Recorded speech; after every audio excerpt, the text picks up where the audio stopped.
மயிரை பின்னக்கூடாது. எனக்கு 3 தங்கச்சிங்க. ஸ்கூல்லலாம் அந்த காலத்தில் இருந்துச்சு, பொம்பளை பசங்கள்லாம் ரெட்டை ஜடை போட்டு போவாங்க. எங்கள் பாட்டி சொல்லுவாங்க, ஆட்டுக்கும் மாட்டுக்கும் 1 வாலாம், இந்த அறிவு கிட்ட பொம்மநாட்டிகளுக்கு 2 வாலான்னுவாங்க.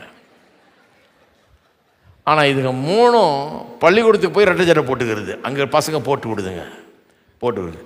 வீட்டுக்கு வந்து உள்ள நுழையத்துக்கு முன்னால் எடுத்து ஒத்த ஜடை ஆகிறது. அதை மயிரை பின்னாமல் வரணும்.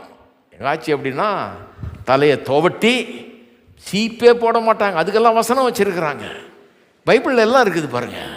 நீங்கள் எப்படி வேணால் யூஸ் பண்ணலாம். அதை இந்த அந்த படின்ற மாதிரி வார்த்தையெல்லாம் பார்க்கலன்னா எப்படி வேணால் அது திரிக்கலாம். வந்து தலையை துவட்டி இப்படி இப்படி கொத்த அப்படி எடுத்து போட்டு ஒரு செண்டு போட்டாங்கன்னா முடிஞ்சுது, அவ்வளோதான். எல்லாரும் அப்படி தான் இருக்கணும்னு எதிர்பார்க்குறாங்க. இளம் வயது சின்ன பசங்க பாவம் அவதி. அதுங்க வந்து ஒன்றும் பண்ண முடியாது. ஒரு பவுடரை போட்டால் திட்டு, எதை போட்டாலும் திட்டு. எல்லாத்துக்கும் வசனம் என்னன்னா,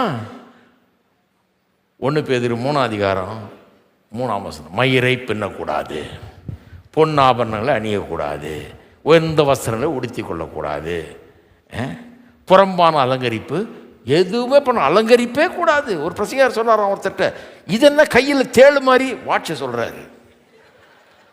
அலங்காரத்துக்கு தானே போட்டிருக்க நீ, அலங்காரத்துக்கு போட்டிருக்கிற நீ.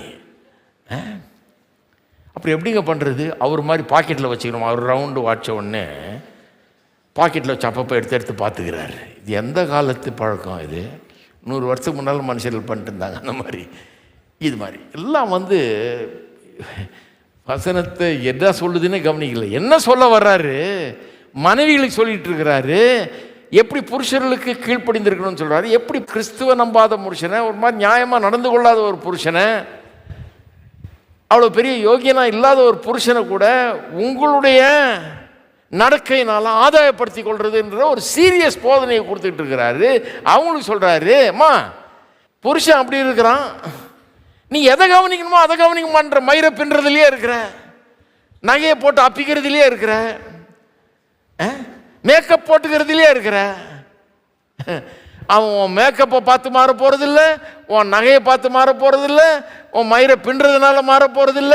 எதை பார்த்து மாறுவான்? அழியாத அலங்கரிப்பாய் இருக்கிற சாந்தமும் அமைதலும் உள்ள ஆவியாகிய இருதயத்தில் மறைந்திருக்கிற குணமே உங்களுக்கு அலங்காரமாய் இருக்க கடவுது. அதுவே தேவனுடைய பார்வையில் விலையேற பெற்றது.